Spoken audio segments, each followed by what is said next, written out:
Sports is not just for those kids who dream of the Olympics. It's not just to be competitive. And sports is something that can be taken up at any age. One thing that sports really does for you is get you physically and mentally strong. When kids are young, let them experience different sports. The more sports you expose them to, they get this different perspective, different skills. The main thing I think behind all this, any kind of sport, is some kind of passion. So the reason athletes are able to do 365 days of training is because they have their sights set on a certain goal.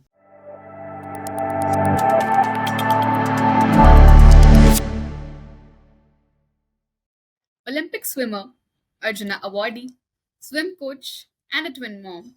Our guest today on the Settle or Be Better podcast is Nisha Millet, who's going to be talking to us about sports, training, and a lot more. So, welcome, Nisha, ma'am, and over to you. Why don't you begin by telling us a little bit about your sports story? Thanks so much. In fact, my story is like, so many other kids. I was a very active kid. I tried out some different sports. I tried badminton, I tried gymnastics, but somehow I didn't really find that one sport that I loved. So I think the big change came when I was first introduced to water. I was actually quite hydrophobic. I had a near drowning accident when I was 5, so I was very scared of the pool. So my father took me, and I didn't really learn much in the classes. It was an old fashioned way of throwing kids in the pool. So I didn't really learn too much. And finally, it was my dad who actually got me in the water, made me have fun, enjoy the water. And literally, he taught me the first maybe couple of strokes, couple of techniques in swimming was from my dad himself. So that is, I guess, the start of what they say. Once you start, there's no looking back. That was all the way in 1991. By the time it was 1992, I had started competing. I joined a team in that same swimming pool. I started training hard. So it is a very, very tough, long, session that we have. We have morning and evening. So in a week, I would do sometimes 10 to 11 sessions in a week, morning and evening. And, this is all while managing school, college. So it's definitely very, very difficult. And makes sense that, my family was very involved because my sister is also an athlete. She herself is a swimmer as well. So the good part is it became like, a family affair. We would eat, sleep, talk, swimming. And I would say that swimming captivated most of my childhood and my teenage years. So while I did pay studies attention, I made sure I got good marks. Um, Swimming was always my priority, from day one. And from a very young age, I realized I was watching the 1992 Barcelona Olympics, and I said, "This is what I really want to do. I want to swim at the Olympics." And one of the good things that my parents did, for a small kid who just had a big dream, they never laughed at it. They took it seriously. They said, "We are here to support you." So really good that I had those supportive parents, right? That's the most important thing. Absolutely. That's a really interesting story. And, kudos to your family to be your support system because that's really important for an athlete. And honestly, not every athlete gets to have that support system growing up. So Right. it's really amazing to know. And, I mean, being an athlete takes a lot, right? Like there's so much effort, there's so much thought, and so many things that go into it, and not everybody can do it. And you talk a Yeah. lot about why non-athletes should train for a sport because Yeah. just in India, for an example, after a certain age, training for a sport is quite alien. I mean, you'd be in school, you'd be in college, you'll play for universities, to certain Yeah. level, and then life takes over, and after some age, you just feel like why should I train for a sport? I'm not going to do anything with it. But why do you think should Yeah. we train for any sport from a health perspective? What would it do for us, for the ones who don't really want to become an athlete but they would love to have or train for the sport? I think that's a really good question because sports is not just for those kids who dream of the Olympics. It's not just to be competitive, and sports is something that can be taken up at any age. Nowadays they even have, even in my own academy, we have parent toddler classes where 1 to 4 year olds actually get into a sport. So, like you said, I think the main thing is, first of all, choosing some sport which you can do frequently, and also having a good circle of friends or some playing sports buddies. That is something I would say really helped us because in swimming it's a very, very lonely sport. You're totally, there's no no noise. It's very silent. You're swimming up and down looking at the black line. But after our workouts, during our workouts, we have our teammates who are there with us. So one is the social element of getting into sport. I think, post COVID, all of us have seen how much of a stress it is sitting at home, not having that social interaction. So first thing, you take up sports is for the social element. meeting friends, meeting different new people, learning to get along with them. So even I tell a lot of parents that kids who are in some team or individual sport, they learn a lot of skills that help them in different parts of life, right? Not just for your sport. So you learn time management because you have very little time, school, studies, your sport, and then you have something like discipline, doing something every day, not backing out when it gets hard. How do you cope with failures? Like, you'll have a lot of successes, but you'll have a lot of failures as well. So I think there's so many different things that you can look at, but at the end of the day, one thing that sports really does for you is get you physically and mentally strong. So it's like a dual edged thing. One is the physical aspect of being involved in a sport, but also overcoming challenges. Like I said, losing on a regular basis, having to recover from those losses. So those that combination of both physical and mental. Even if you're just playing, a fun game of badminton with your friends, and you maybe lose a game, you might say, okay, next time I want to go back, I want to try and beat them. So it doesn't mean you have to think about getting medals. You might want to be better, or you might start exercising and say, I have put on too much weight, or I'm really unfit. So especially I think for girls, for women, I encourage them a lot, especially moms who've had kids, and then obviously they're so worried about their kids that they stop taking care of themselves. And at some point they realize that their health is totally been neglected. So I think we really need to, as women, prioritize our health. It can be before the kids wake up, it can be after they sleep, it could just be climbing the steps in your apartment building, or it could be like taking that 1 hour where your husband, your in-laws, somebody can look after the kid where you get your time out. So that's where even I felt I put on a lot of weight when I was, post my pregnancy. And I was, so feeling so weird as an athlete, especially who's been fit and, all my life. I felt really weak, really weird. And that's when I discovered something called CrossFit. So I actually, lost a lot of weight. I got back, lost about 15 to 20 kgs of my baby weight. And the main thing is it put me back into a good routine, right? So when you're an athlete and you have this routine, you get up, you do it automatically. And it's something, it's not that, okay, today I feel like it. Maybe next week, sometime at the end of the week, I'll go and do a workout. You make sure that you're always doing something. If you're unwell, you take a break. Otherwise, you push yourself every day to have that routine. That definitely leads to a healthier life, whether it is reducing diabetes or hypertension, whether it's not putting on too much of weight, or just a simple thing like as a mom, I think I'm very motivated that I should be able to run after my kids. I should really be able to chase them, catch them. In fact, now my kids are so strong that they are like beating me in the races. They keep like, come on, I'm sure you can go faster. So it's great to see that change where I'm teaching them how to swim, how to run, and now they're not even 10 and they're already like overtaking me. So it's great to see. And I think if you have a sporty or a healthy active parent, that leads to the same thing in the children. Like True. they see you jogging, they want to jog with you.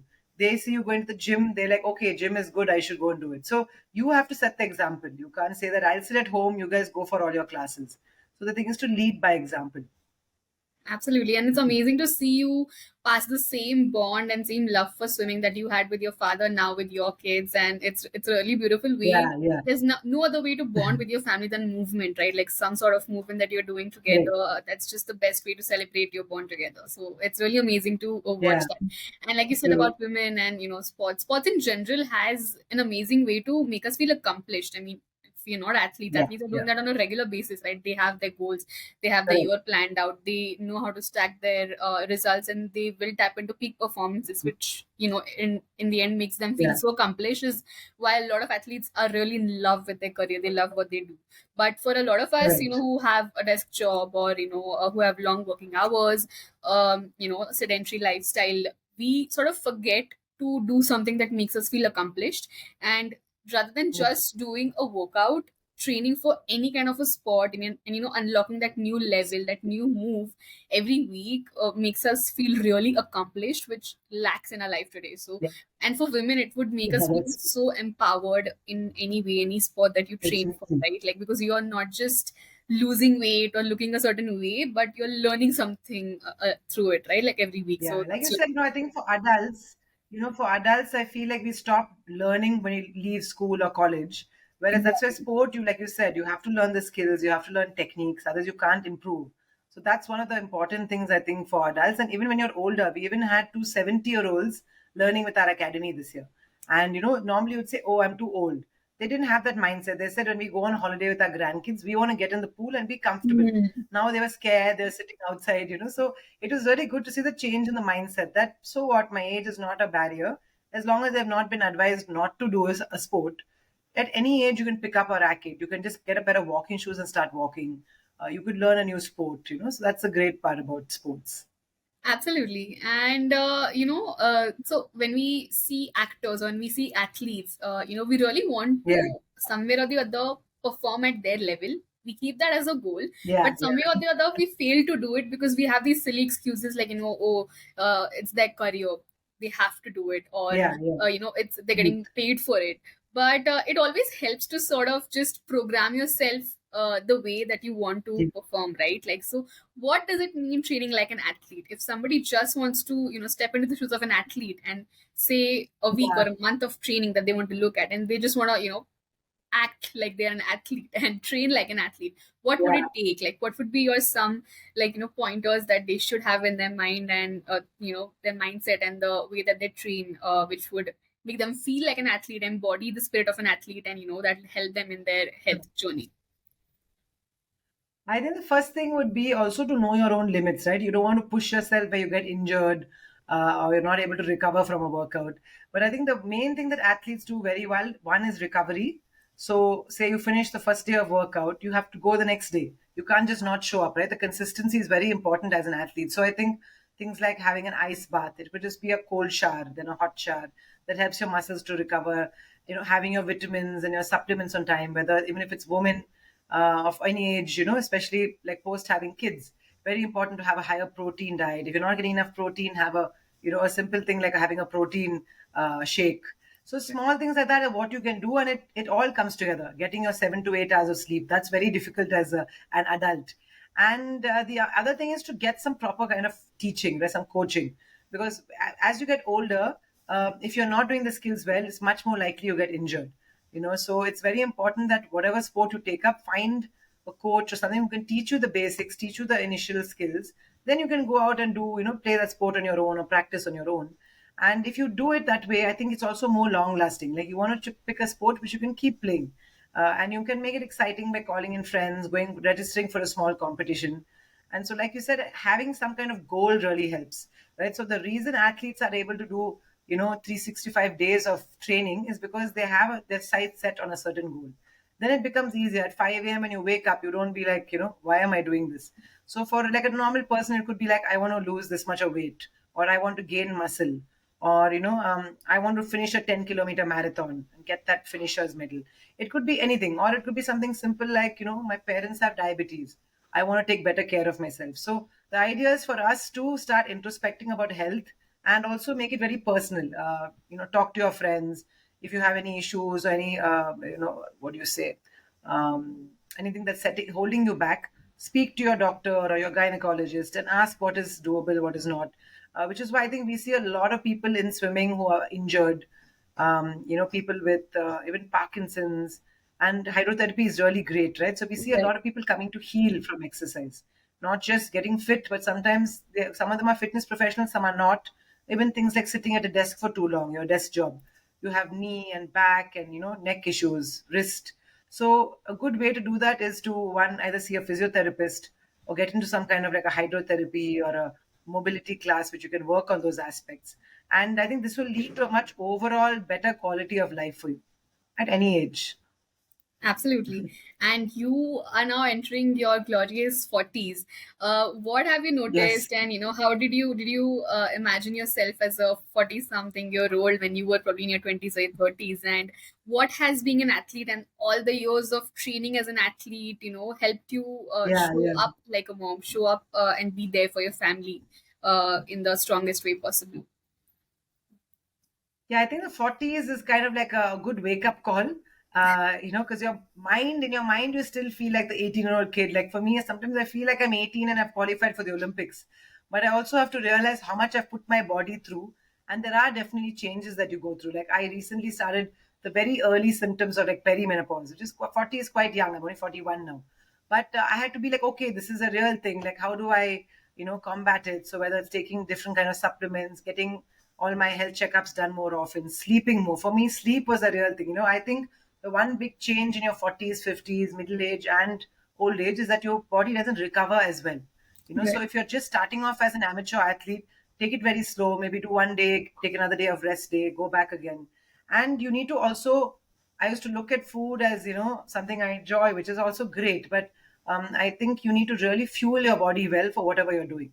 So, say you're new to running and you suddenly decide to run a 10 kilometer, you don't take any hydration, you don't take any kind of gels or banana, you're going to feel it, right? You might finish it, but you'll be exhausted. So, I think one thing that you remember when you're older is, you are capable of making a little snack, have something before, have something during, have something after. That hydration, nutrition is very important. Rest and recovery is important. And never ever like try and do a hard, crazy workout after a night out. You've had a few drinks or you stayed up really late. You will not be at your best. So some things that you could get away with in your 20s, you can't get away in your 40s. So True. even for me, like as an athlete, an Olympic athlete, I've trained for many years of my life.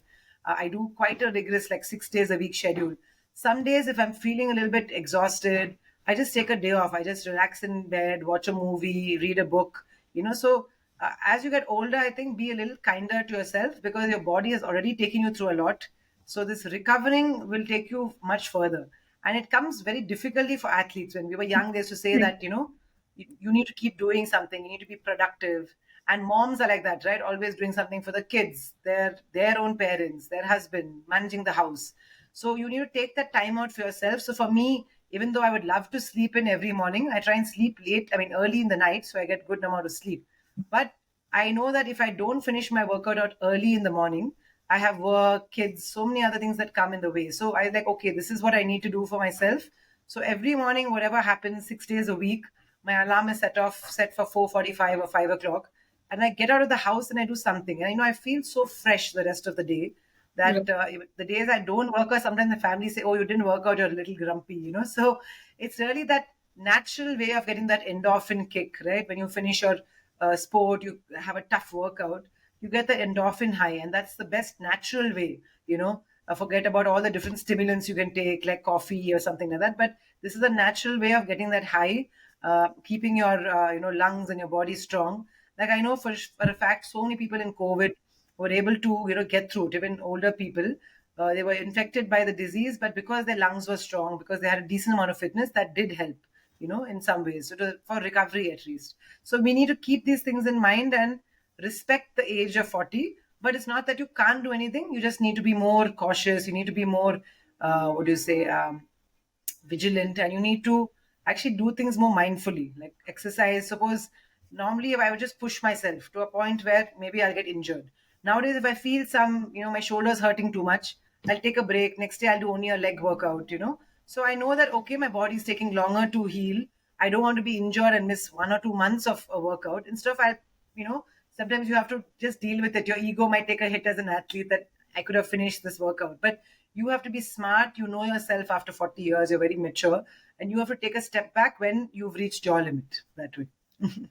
Absolutely. And I feel like a lot of people are sort of scared to enter their 40s and 50s because they don't know the kind of, there's so much uncertainty to the kind of Yeah. body they might have, the kind of health or the lifestyle they might have, right? Mhm. But even some athletes, because there's this fear where, I'm going to get older. Am I still going to perform the same way that I Yeah. used to? And am I still going to have that in my life? But I feel like it Yeah. really comes down to, for athletes specifically, that it's a part of their identity. I mean, a lot of us who are Yeah. non-athletes, it's not a part of our identity, health, or taking care That's of our true. Yeah. health and our performance, because it's something some of us might just do for leisure because we have to do, because we have diabetes, because our doctor told us so.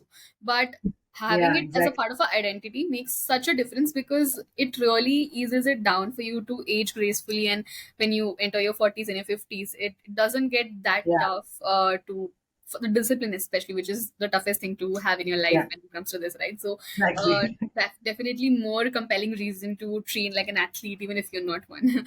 Yeah. So thank you for sharing Yeah. those Totally insights with agree. us.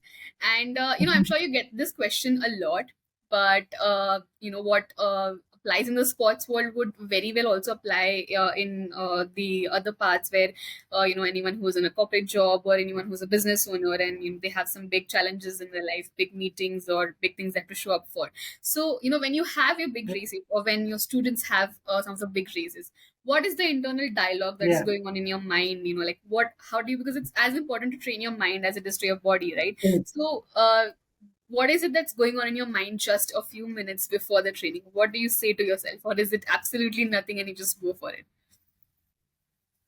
No, I think the first thing is kids, especially teenagers.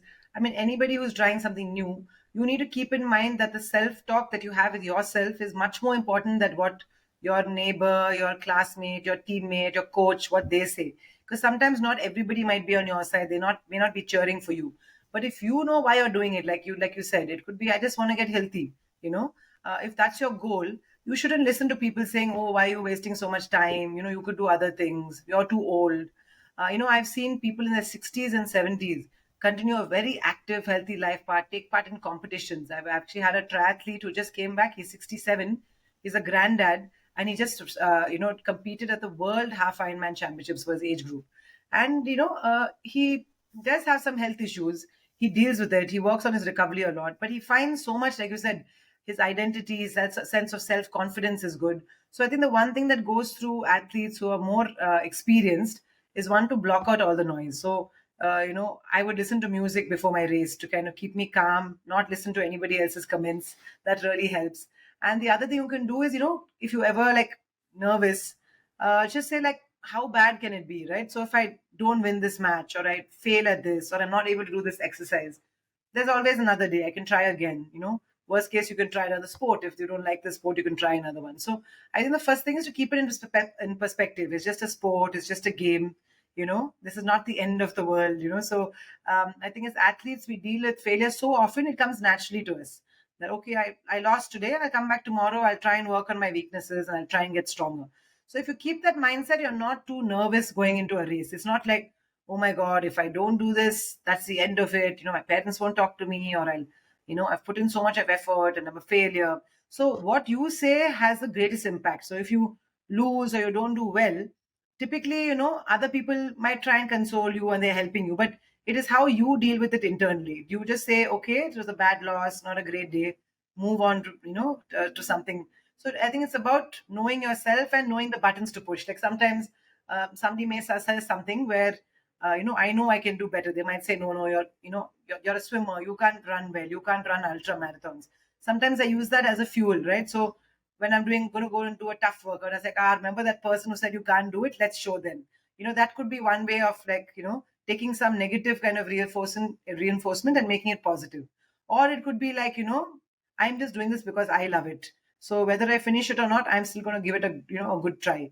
So I think everybody has very different personalities, something that, pushes their buttons or makes them calm down. So getting in touch with yourself, even as a youngster. So a lot of the kids who train with me, when they call and chat with me, so I keep telling them that, like, I didn't feel so confident. And we talk about it. Normally, it is always about something the parents said, you better do well, because I've put so much effort and time into it. Or like, my friend is doing so well. Why am I not doing well? So most of the time, it's focused on others. So if you can bring the focus back on yourself, like you said, whether it's in work, whether it's in a big presentation, bring it back to yourself, realize not the end of the world. Even by some chance, if I mess up, things, life will go on. So if you have that perspective, it doesn't make it, seem like the most important thing in your life. It's something that's important. You're trying your best, and that's it. So you just let it be at that stage. Absolutely, that makes so much sense, and it's a great reminder for athletes and for every one of us to be a Yeah. little more kinder to ourselves, because we have done Yeah. the work, we have put in the effort, and our subconscious knows how to get us there, and there's nothing to worry Correct. about at that last minute over there when we're Yeah. standing. So that's amazing, and have you had a routine for yourself that's your peak performance routine? Like, what do you do on game day? Like, what is it that you sort of do, little things, like some people have some action, some things that gets them into the peak Yeah. performance zone. So is there something that you have had over the years? I think professional athletes do something called visualization very well. So, say I'm racing on Sunday, on Saturday evening, I'll find a nice dark room, I close my eyes. So you're not sleeping, you're not meditating, but you're consciously in your mind going through every part of your race. And your one is preparing for it, but also you're doing everything in a very positive way. So you're getting to the pool, you're doing a warm up, you're feeling great when you swim. Then you imagine getting on the starting blocks, hearing the whistle, diving in, swimming. And typically with visualization, they ask you, right, to visualize either a time that you're aiming for or you want to come first in the race. So if you visualize this, one is you yourself believe it, right? So like you said, the mental element is very important. So one is convincing yourself, yes, I can do it. Rehearsing all these tiny steps. Like for me, it could be a small thing like if I'm going to race, I wake up early, I have some fruit with some granola or like a quick sandwich. You feel like you're, quite healthy. I go early because I take a long time to warm up. So I do a good half an hour, 45 minutes. Like tomorrow, there's this really fun CrossFit competition in my gym.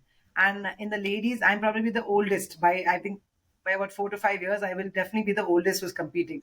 So one is feel proud that, wow, at this age, I can still compete even with the youngsters. Like one of the girls is 20, another one's the early 30s. So that's one thing, but also like know my weaknesses and strengths. So I'll be like, okay, I need to go a little early today. Uh, you know, um, do my warm up properly. So I think if you make sure you have extras of everything, like if you have a favorite, pair of shoes, make sure you've packed it. And like with swimsuits, we always sometimes a cap or a swimsuit can tear. We always take extras. So you don't want anything to disrupt your flow. Like you already know what to do. You have raced before. You want to make sure that everything that's under your control, you do it. You eat properly. You get in there on time. Make sure transport's organized, and then you follow some kind of routine, carry extra things if something breaks or tears. So it's these small things that athletes do because they always learn from something. Like your cap is torn once and you have to borrow some friend's cap, and you're like, why didn't I just put my own cap? So I think it's a small details, but all makes a very big difference. Have you hydrated before the workout, during, after? Are you lying down and resting, keeping out of the sun? So small things like that. I think athletes are very particular about these small elements, and in some ways you have to be slightly selfish as an athlete. You have to be like, me, this is what I need. If your family is making a big noise, they want to have a late night, you have to race or compete or something the next day. You say, guys, have a good time, I'm going to go into the room and go to sleep. So your focus has to be on yourself as much as you'd love to be part of the group. So a sacrifice is a lot, right? So sports people True. live a life of sacrifice, traveling a lot. It could be sleeping early. Like I don't drink or smoke purely because I knew it would affect my sports, right? So I never started. I wouldn't even touch coffee. When I was swimming, caffeine was also a banned drug. So I just, from the beginning, I stayed away from it. Now it's not banned anymore, but in the 90s, when I was swimming, it was banned for swimming. So things like that, you realize that these are the sacrifices I'm making. And before race day, if you've done everything you can, when it comes time to get ready for that race, you should just be like, okay, I've done everything possible. I'm fully ready. I'm going to go for it. Absolutely, that makes so much sense, and that's a great routine to tap into your peak performance. And that resonates with me a little bit. Of course, I'm not a sports person in any way, but something that you said about visualizing, and probably some people can pick this back with them in whatever work that they do. Is that when you're running, if you're Yeah, running late to anything, you're never going to be able to like tap into your peak performance, whether it's a new exactly. workout class that you're going to. I've always had this habit where Mm, if I'm going to a new class or a new training studio anywhere, to reach a few minutes early mm, and just to have the energy of the place, because you and that would yeah. resonate with like athletes on their a game day or anything else, where if they're just running late, they're just like put into the race, put into the performance mode. It's not going to happen. Like, you need to sit with yourself, you need to sense the energy of the place and get yourself in that zone, and like you said, drown out all the noise around you, which is really important, which we It's lack in just our daily. preparation.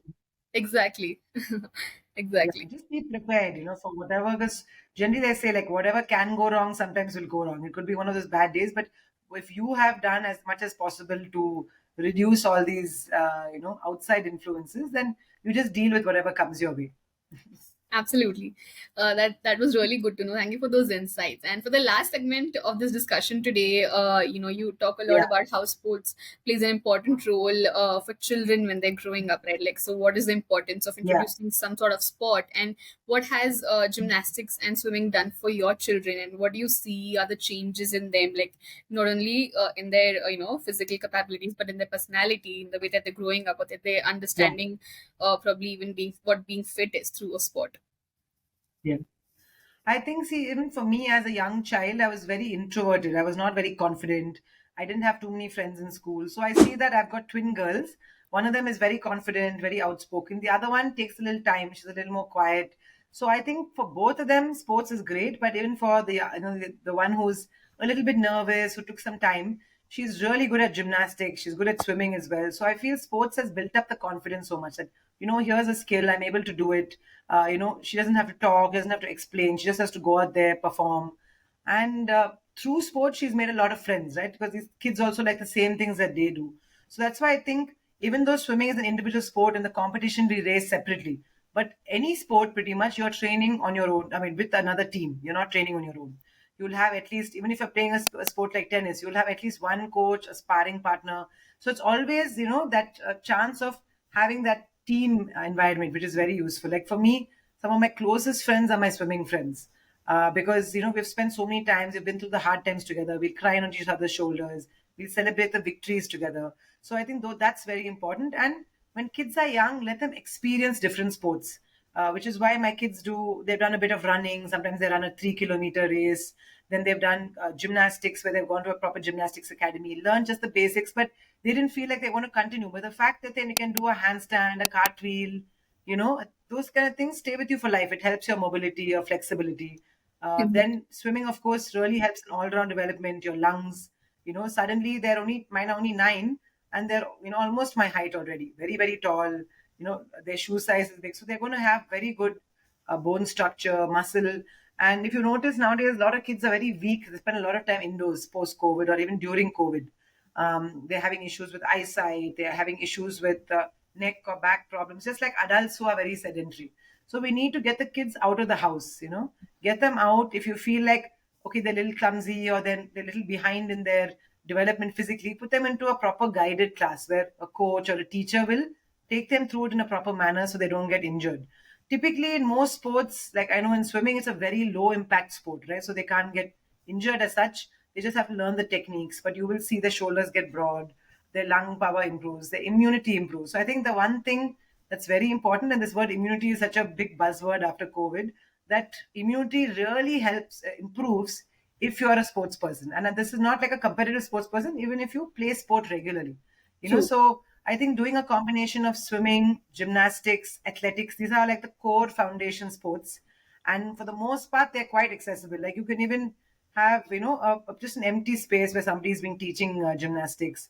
Nowadays, pools are available in almost all apartments and clubs and schools. So these two, three of the basic sports, like in India, we also have hockey, cricket, football, badminton. These sports are very easily accessible. So, find a sport that you enjoy or one or two sports also and just keep it up. And even if it's for the kids, sometimes it takes a little time for them to get used to it. We see this in swimming that it is a scary thing because you can't stand, it's a different medium. And sometimes the kids don't want to come. Sometimes we ask them to come after 1 or 2 years when they're a little older. But once they start enjoying it, then they don't want to get out of the water. So sometimes, if you try a sport and you don't like it, give it a little time to see if you settle into it, especially for young kids, because they have little less attention span. They need to make some friends. If they have friends and they're like, oh, I want to go, my friend is there in the same class. So these are the things you can do to kind of encourage kids to keep in the sport. And sometimes remember that, not to overcrowd their days. Like even my kids, they had an exam yesterday. They were supposed to go for swimming. I mean, they had an exam today. So yesterday evening, if they had gone for swimming, they would have been quite tired. They wouldn't be able to study properly. So normally I'm quite strict about, okay, let's go regularly to the pool. I said, okay, let's stay back home. Let's study. You can rest. So you have to listen to your kids, gauge and see, do they need a break, and just idea is to expose them to the sport. They don't have to take it up regularly. The more sports you expose them to, they get these different perspectives, different skills. And Right. ultimately, as an adult, it is good if you know how to cycle, if you know how to swim. It helps whether you're traveling, whether you're, doing it with your own kids later on when you grow older. All these sports, the base sports, are really helpful. Absolutely, and especially the last point makes a lot of sense because it's great that today we have so many parents who are actively making an effort Mm. to introduce their children to so many sports. But Yes. sometimes it does get a Yeah. lot. Like, they come back from school and the whole evening is packed with training for the whole week. There's no room for them to Exactly. actually enjoy the sport, and that I think sort of at some point kills the love for the sport they might develop if they Yeah. really instinctively did it, rather than like a packed schedule. That definitely makes so much sense. And I hope Very that true. our Yeah. listeners, the young parents out there, are listening to this, and they do get inspired to introduce sports to their children, to see what they like and Yeah. what they might benefit from in the future. So thank you so much for these amazing insights. It was a lovely conversation. And as we conclude our episode today, do you have any last messages or thoughts to leave us with? I think to all the parents out there, don't put your goals and your dreams onto your kids. Have open discussions, especially when they're about 8, 9, 10. They really, these kids nowadays are so confident, they're so independent. We made them that way, but they're also exposed to a lot more at an early age. So sometimes they'll tell you, like, I don't like swimming because of this. So you need to listen, actually listen to them, like actively listen to them and take their feedback into account. And if you see that your child is excelling in a sport, nurture them, support them, but don't, like I said, don't go overboard, especially if they're 9, 10, 11, 12, going through the teenage years also is a tough transition. Yes, when they get to 18, 20, they're a pro athlete, then you can afford, they've also had enough time to mature. So let the kids enjoy the sport. I think you also just mentioned that, where you should be passionate about the sport, right? And at the same time, don't, my biggest I think to parents especially would be, don't try and push your child to be 100% excel and come first in class and first in the sports field. That's almost impossible to do. I've literally never heard of that. True. Obviously, one or the two, if they have some extracurricular activity and that's their main thing, sure, studies is important, but there should be a balance where you put more attention on this, you keep up to a certain level in this. But trying to put unnecessary expectations, is the one thing that can, kill the spirit of a child, can cause them to be overly stressed, to have like a breakdown. So just remember that at the end of the day, we're doing this, like you want to do something for your kids. Encourage them, be by their side, talk to them, be there at their classes, watching them, races. That is more important than you pushing them to always come first. Sometimes I've seen kids who never got medals at 6 or 7. At 14, 15, they're national champions. So people take different lengths of time to, really perform at their best. Know that everybody is different. And the main thing I think behind all this, any kind of sport, is some kind of passion. Whether you want to do it for yourself, whether it's some kid, one of your kids who's doing it, whether you're a coach who's training others, there has to be that passion and the love for the sport, right? That makes everything else easier. You're able to keep up with the schedule, with the load. You're able to stay in the sport for many years. Like for me, I love swimming so much. Even when I retired from competitive swimming, I'm still back in swimming, right? So swimming has such an important role in my life. So it's so really nice to see my kids, even though I don't force them. Like sometimes if I have a swimming competition or a class and they're doing nothing, I give them the choice. I'm going to the pool. You want to come or you want to relax? One of them might say, I'll come. One will say, I want to stay back. So still give them the choice, because at the end of the day, swimming is my passion and love. True. And though they love it a lot, they have to choose it themselves. So don't push anything on the kids. I'd say that's something, a good gift my parents gave me and my sister, that anytime you want to stop swimming, it's your choice, your life, your career, you can stop. So knowing that itself took a lot of pressure off of me. Right. So that Of would be course. my And bit of advice to people there. that's really important. And I feel like no matter what you want, your kids will always, they're watching you, they're mirroring you, and they'll always role model you. So the way you show up in your life, the way you show up for your sport or for your achievements would anyways have an amazing impact on your children. So that was really Yeah. good to know. Thank you so much for sharing these amazing insights and for this message. So here's to many more athletes being born at any age, no matter what, and having the feeling of accomplishment through a sport. Thank you so much for sharing this with us Oh, today. thank you so much. Thank you for having me. Bye. That's it for today's episode. I am Sakshi Pawar and I'll be your host for the Settle or Be Better podcast. So stay tuned while we bring more inspiring stories. You know the drill. Subscribe to the Settle or Be Better podcast, like, share, and comment on our videos. And oh, hit the bell icon because you don't want to miss the mind boggling health discussions we're about to bring for you. Why settle when you can be better?